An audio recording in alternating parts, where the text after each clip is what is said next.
চলো রেডি। তো দিদিভাই আপনি আমাদেরকে ডেকেছেন, এটা কোন জায়গা? মহেন্দ্রনগর। মহেন্দ্রনগর। আপনার থানা কোথায়? তাহিরপুর। তাহিরপুর। তো আপনি কিসের জন্য আমাদের দ্বারস্থ হয়েছেন একটু বলবেন, ঠিক আছে? আপনার যে সমস্যার জন্য আপনি আমাদের দিদিদেরকে ডেকেছেন সেই সমস্যাটা আপনি একটু বলবেন। স্বামী এই তো আশা করে স্বামীর বাড়ি আসে, এখন আমার সংসারে যে অশান্তি, আমার সবাই টর্চার করে। আমার মা বাবা এখানে নাই, আমার মা নাই, আমার মা আজকে 15-16 বছর মারা গেছে। আমার কাকা এখানে এনে আমাকে বিয়ে দিয়েছে, আমার কাকার বাড়ি থেকে তারপরে আমার বিয়েটা হয়। মানে তারা দিনা পাওনার জন্য প্রতিদিন আমার এরকম করে মারধর করে আমার বাড়ি থেকে বিয়ে। আপনার কতদিন বিয়ে হয়েছে? আমার বিয়ে হয়েছে 6 বছর। 6 বছর। ছেলের বয়স কত? 4 বছর। আপনার স্বামী আপনাকে কতদিন ধরে টর্চার করছে? বিয়ে শুরু থেকে এরকম করে আমার সাথে বলে কি তোর যাওয়ার কোনো জায়গা নেই, তোমার আমার আত্মীয় স্বজন সব বাংলাদেশে। আমার বাবা, আমার দুটো বোন আছে। তার বাপের বাড়ি বাংলাদেশে? হ্যাঁ হ্যাঁ। এখানে কার বাড়ি থেকে বিয়ে হয়েছে? আমার কাকার বাড়ি। কাকার বাড়ি। বিয়েটা কি দেখাশোনা করা হয়েছে না লাভ ম্যারেজ করা হয়েছে? লাভ ম্যারেজ, দেখাশোনা। দেখাশোনা করে বিয়ে হয়েছে। তো দেনা পাওনা কি কি ছিল? দেনা পাওনা তখন ওরা বলছে যে কিছু লাগবে না, আমাদের শুধু মেয়ে চাই। তারপরে তারা বলে দিছে যে ওর মা বাবা এখানে নেই, আমরা যেটা পারবো সেটা দেব। তার মধ্যেই এরকম ঝোড় ঝামেলা লেগে আছে। তারপরে যতটুকু পারছে তত দিয়েছে, তাতেও হয় না। আমার কথা কি যে নিজে ইনকাম করতে হবে, নিজের টাকা দিয়ে নিজে যা মন চাই তাই করবো। লোকের বাড়ি কি চাওয়া যায় যে এটা আমাকে দাও ওটা দাও 2 দিন পর পর? আচ্ছা, তার জন্য আমি নিজে না। তোমার যে টর্চার করে, টর্চারটা কেমন টর্চার? এই যে মাঝে 1 বছর আগে আমার হাতটা ভেঙে বাড়ি থেকে বের করে দিয়েছে, সেই প্রমাণ আমার কাছে আছে। আচ্ছা। তারপরে এই যে আবার মানে কিছু কিছু প্রমাণ অবশ্যই আমার কাছে আছে। আমার হাতটা যখন ভেঙে ফেলছে, হাতটা তো ঠিকও হয়নি। আর তারপরে আমি যখন ডাক্তারের কাছে গেছি, সেইখানে ডকুমেন্টসগুলো আমার কাছে রয়েছে। সেগুলো তোমরা ওইখানে দেখতে চাবা। তারা বলে কি হাতটা ভাঙেনি। আমি কাছে হাতটা ভেঙেছে এবং আমার হাতটা এখনও ঠিক হয়নি। আমি সেই হাতটা দিয়ে ভালো করে ধরতে পারি না কিছু। তা হাতটা তো ঠিক হয়ে যায় না, সেই ডকুমেন্টসগুলো আমার কাছে আছে। আচ্ছা, ঠিক আছে। তো আমরা এসছি, দিদিভাইয়ের কিছু প্রবলেম ছিল, প্রবলেমটা সলভ করার জন্যই এসছি। তো দিদিভাই আমাদের সঙ্গে আছে, আমার দিদিরা এসছে। দিদিভাই যে প্রবলেমের জন্য আমাদের দ্বারস্থ হয়েছেন, চলো দিদিভাইয়ের সঙ্গে আমাদের যাওয়া যাক। দিদিভাইয়ের বাড়িতে গিয়ে প্রবলেমটা দেখি কতদূর কি করতে পারি। চলো, ঠিক আছে।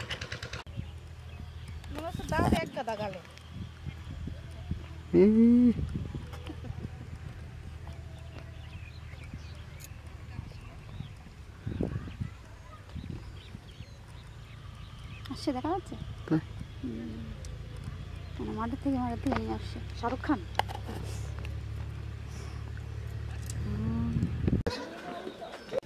আমার স্বামী, জোরে বলবে, আমার স্বামী আপনাকেও সুযোগ দেব, আপনিও বলবেন, ঠিক আছে? তো আপনি যে দিদিদের দ্বারস্থ হয়েছেন, কিসের জন্য হয়েছেন একটু বলবেন। আমার স্বামী আমার কয়েকদিন আগে খুব মারধর করছে। মারধর করলে সে বাড়ি থেকে বেরোয় যেতে বলে আমার। তার জন্য আমি বেরোবো, যেহেতু আমি একা আসিনি, আমার 5 জন আত্মীয় স্বজন যে বা গ্রামে, সে 5 জনকে নিয়ে আমার আনছে। বলছে ঠিক আছে 5 জনকে নিয়ে তুমি আসো, তারপরে যে কোনো একটা ফয়সলা। আমার একটা ছেলে যেহেতু আসছে, তাহলে আমি বাড়ি থেকে বেরোয় যাব, এইভাবে তো আমি যাবো না। সে বলে কি তোর কেউ থাকলে তুই তাদের নিয়ে, আমি কেউ আনতে পারবো না। আমি কই ঠিক আছে তাইলে। আমার আত্মীয় স্বজন বলতে এইখানে আমার মামা বাড়ি আছে, কাকা বাড়ি আছে, তারা আমারে বলে কি যে আমরা ওর ভিতরে নাই। মানে কয়েকবারই আমারে বলছে। তোমাদের বিয়েটা হয়েছিল কি অ্যারেঞ্জ হয়েছিল না লাভ হয়েছিল? না না, অ্যারেঞ্জমেন্ট বিয়ে, ফ্যামিলিগত দেখাশোনা করে বিয়ে হয়েছিল। কতদিন বিয়ে হয়েছে? 6 বছর। 6 বছর। তো এখন তোমার কি প্রবলেম হচ্ছে? প্রবলেমটা সে এরকম আমারে প্রতিদিন মারধর করবে। বাড়িতে লোকজন, আমি বলে ঘরের ভিতর ব্যবসা করি, আমার ছেলে কারে দিয়ে বানাইছি সে ঠিক নাই, মানে তার ভাইয়ের বউর কথা এগুলো। সে আমার সাথে বাজে বাজে খুব করে, কথায় কথায় আমারে মারে এবং কথা বললেই দৌড় দিয়ে আমার এই পাশে চলে আসে। সে তার সাথে আমার সাথে কোনো কথা নাই, সে তার ওদিকে থাকে, আমি এদিকে থাকি। ওই পাশ থেকে এই পাশ দিয়ে লাফ দিয়ে চলে আসে। আমি যদি তাকে বলি যে আচ্ছা কথাটা, সে আমার সাথে এর সাথে একদিন লাস্ট কথা হইলো, আমি রাত্রে ও বাড়ি আসার পর আমি বলছি কি যে শোনো, এই ঘরটা সে করছে, সে নিজে মুখে বলছে এবং ওর বোন বলছে ওর মাকে, আমি ওর মার পাশে দাঁড়াই আছি। তার আমি বলছি কি যে ঠিক আছে, যে ঘরটা তুমি করছো সবাই মা বা ভাই বোন নিয়ে থাকার জন্যই ঘরটা করে, কিছু সিচুয়েশনের মধ্যে সেটা ভাগ হয়ে যায়।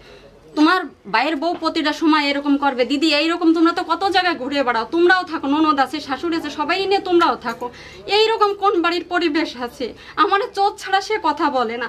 তার বাসন মাজা সাবান যদি কল পড়েতে থাকে, হারাই গেলে বলে কি যে চোরের সাবান নিয়ে গেছে, তুমি যাও আমার কল পড়ে 2টো সাবানের বাটি, ঠাকুর মুখে থালা বাসন মাজা এবং আমার থালা বাসন মাজা সাবান আলাদা। একে যদি আমি বলি ওকে কি আমি কি শিখিয়ে দিছি নাকি এইগুলো? কেন তুমি আমাকে বিয়ে করে আনো নাই? সে ডাইরেক্ট এরকম করে আমারে বলে। আমি তো বলছি যে ঠিক আছে, সে এরকম করে করে ঘরের দরজা ছিল, আমার শাশুড়ির এই সাইডে একটা ঘর ছিল, সেই ঘরটা একটা দরজা আছে, মানে ঠাস ঠাস করে এই যে সে দিয়ে বেড়া দিয়ে তুই টিন দিয়ে বেড়া দেয়। আমি বলি কি যে টিন দিয়ে বেড়া দেয়, আমার তো একটা ছোট বাচ্চা আছে, ও খুব দুষ্টু, তো এরকম যদি কোনো একটা অ্যাক্সিডেন্ট হয়, 4 বছর, তো এরকম যদি হয় আমার বাচ্চার আর কোনো অ্যাক্সিডেন্ট হয় তখন কে দেখবে? সে বলে কি আমি কি তাকে শিখিয়ে দিই। তোমার বাপের বাড়ি কোথায়? আমার বাবার বাড়ি বাংলাদেশে। বাংলাদেশে। এখানে কে আছে? এখানে আমার কাকা আছে, মামারা আছে। বিয়ে দিয়েছিল কারা? কাকা। কাকা বিয়ে দিয়েছিল। এখন বর্তমান সমস্যা এটাই যে তোমাকে পরিবারের সবাই মিলে টর্চার করে, মানে এই সমস্ত ভাষা করে, তাই তো? আমার এইগুলো ভালো লাগা বানাইলে এইখানে বসে রান্না করে, আর সে বলে কি আমারে যে আমি ও সে রান্না করে সেই গিরানে বলে আমি হাই ছাড়ি, তাই তোর পেট খারাপ হয়। এগুলো শুনতে কেমন মনে হয়? আমি এত নিচের ফ্যামিলি থেকে আসছি যে এগুলো খাইনি পড়িনি, পরে যদি আমি কোনো কথা বলি যাচ্ছে তুমি বাঁচে থাকাকালীন যদি আজকে তোমার বউরি কেউ বলে তাহলে তোমার খারাপ লাগবে না? একই কথা আমি কি তাদের শিখিয়ে দিচ্ছি নাকি? তাহলে কি আমি মারামারি করবো তাদের সাথে? ঝামেলাটা কি হয়েছে দাদা ভাই? প্রবলেমটা কি এবার তোমার মুখ থেকে শুনি। প্রবলেমটা আমি দুটো বলছি, মন দিয়ে শুনবেন। এটা কে হয় আপনার? আমার স্ত্রী হয়। আপনার স্ত্রী। এইখানে আমি যেটা বলবো, দরকার হলে কিরা কাটতে হবে, কিরা গাইটা একটা, আমি এইখানে সত্যি মিশা কথা কই লাখ টাকা কিন্তু জিততে পারবো না। হ্যাঁ, আমি যদি আমার মার সাথেও যদি কথা বলি, আমার মার সাথে নাংগিরি করি, একটা কথা শুনবেন, এইখানে যদি আমি অর্ধেক ওদের ঘর দিয়ে দিছি, আমি বাড়ির বড় ছেলে, আমার ভাই ছোট, সে চুরি করতো, আমি সব জায়গায় যাবো, ওরে বলে কুই আনা হয়েছে যে আমার ভাই খারাপ ছিল, সে এখন ভালো হয়ে গেছে। আমার মা দাদারে মারে না তো, তোর হেত দেখতে লাভ নাই তো। চুপ করেন, আপনাকে যখন বলতে দেবে তখন যখন তোমাকে বলতে বলবো তখন তুমি বলবে। গেল, আমি বলছি তোদের ঘর অর্ধেক অর্ধেক দিয়ে দিচ্ছি, তাহলে অর্ধেকের এইখানে যদি আমি পাঁচিল দেই তাহলে সেরকমই দেখা যাবে। এই কাপড়টা যখন দেওয়া আছে একটা পাঁচিলের মতন আছে, টিন দেওক যা দেওক, আমার ফসল নিতে কষ্ট হোক যাই হোক, ওদের সাইডে ওরা যা খুশি তাই করুক, আমার দেখতে লাভ নেই। হ্যাঁ, আমি সেদিনকার মাঠ থেকে সন্ধ্যার সময় এসছি, এই যে তুমি বলো কি মাঠে, তো আমি সন্ধ্যা পর্যন্ত মাঠে থাকি, সন্ধ্যার সময় এসছি, এসে আমাকে বলে কি মাঠটা হইতে গেছে নাকি, আমি ওই ভাষা বসে ঠিক করে দিস, সন্ধ্যার সময় সালকে চুল কাটতে নিয়ে যেতে হবে। আমি চুল কাটা তো বড় না, না করলে যা ধরনের ভাষা বলছে তারপর আমি মারছি। আমাকে জেল পর্যন্ত খাটিয়েছে, জেলও খাটিয়েছে। 2000 টাকা দিয়ে, কয়দিন আগে আমি টাকা দিয়ে এসেছি সুদে করে টাকা নিয়ে, একসাথে স্বামী স্ত্রী যখন মিল হয় যদি 10টা টাকা দেয় দিয়ে দিচ্ছে, আমার কাছে 14,600 টাকা পায়। আমি বলছি আমার কয়টা দিন সবর দাও, গরু বিক্রি করে দিয়ে দেবো, গরু ডাক্তার দেখাইতেছি, আর কথায় কথা বলে তোর সংসার আমি করবো না। ভালো, উনি সবসময় ওনার আত্মীয় স্বজনের সাথে ফোনে কথা বলবে, আমার ভাই বোনের সাথে আমি কথা বলতে পারবো না, আমি কথা বলিও না। ওরা এক দরজা দিয়ে আসে, ওরা খায় না খায় দেখতে লাভ নেই। এরকম দিন একবার গন্ডগোল হয়েছিল, একটা সামান্য কারেন্টের ব্যাপার নিয়ে, ভাই ভাই হতেই পারে, সেটা আমি মেনে দেখলাম। ভাই ভাই থাকলে বনে বনে থাকলে ওটা হয়ে যেত, সংসারে থালা বাসন এক জায়গায়। এরকম কি আমার ছেলেকে বলে কি তোর মায়ের দিয়ে ছেলে বানিয়ে নিতে পারিস না? এখনো এইখানে সাক্ষী আছে, আমি কোনো সময় 2 নম্বরই কথা বলি না। আমার এখানে যদি 9 হয়ে যায় তাও আমি রাজি আছি। আমি অন্য ধরনের ছেলে, আমি বাজার করি না, এই গ্রামের সবাই জানে। আর আমি একটা দোকানের নাম বলে দেবো, কোথায় থেকে জামা কাপড় কিনি, কোথায় থেকে সবজি বাজার করি, কোথায় থেকে মুদিখানার দোকান করি, সেখানে তোমরা যাবা, আমি ঠিকানা দিয়ে দেবো। একদম গিয়ে শুনবো আমি কি বাজার করি কি না। দেখা গেলো আমার এখন 10 কেজির জায়গায় এই জায়গায় আমি 5 কেজি আনি। অবশ্যই আমি 5 কেজি 10 কেজি তো আমি খেয়ে ফেলতে পারবো না, একচুয়ালি তো খেয়ে ফেলতে পারবো না। পাট নিয়ে রেখেছো, আমি কি তুমি এই পাটগুলো কি করে অভাবের সময় লাগলো তাহলে তুমি আমার বইলে কি রাখতা, তুমি লুকোই কেন রাখলা, লুকোই কেন ঘরে পাট রাখলা। ভদ্রলোক মরে গেছে 20 কেজি পাট বিক্রি করছে আমার কাছে জানার পরে, আমি 20 কেজি পাট রাখছি বিক্রি করছে। এই নির্মল বিশ্বাস মারা গেছে, তার ব্যবসায়ীতে কাছে বিক্রি করছে। আর কি কি শুনতে চান? কথায় কথায় কালা পাঠা আর মায়ের আমার কালামাগি বলবে। আপনার মারে যদি তোমার সামনে কেউ যদি কালামাগি বলে তুমি কি না বলবে? না, এটা তো তোমার রাইট নেই দিদি। দিদি এটা কি এই যে পাড়ার একটা মানুষকে ডাইকে নিয়ে এসো, হ্যাঁ, তার মা নিশ্চয় আমারে পাড়ার মানুষকে ডেকে নিয়ে না শুনতে- তার সবার মুখ থেকে না শুনবো। তার মা আমি সবার মুখ থেকে আমারে বলে, শুনবো। আমি বলে তার সতীন, ছেলের সাথে বিয়ে করলে যদি সতীন হয় তাইলে সে পরে ভাষার তারা জন্য যখন- তুমি যেরকম ভাষা দিয়েছো তোমাকেও সেরকম ভাষা দিয়েছে। তুমি যদি আমারে কালা পাঠা বলতে পারো, আমি তোমার একে কি ফুল তুষি দিয়ে পুজো দেবো নাকি? কিন্তু সব দুজনে সংসারে অশান্তি হয় দাদা, অশান্তি হয়। ঝামেলা এই সব গ্রামে সংসারে যে হয়। কটা মহিলা তাহলে আছে, কথায় কথায় তো মারধর গুলো ঠিক না। শুনবেন না, আমি মায়ের খাওয়ার জন্য তার জন্য আমি জেল খাচ্ছি।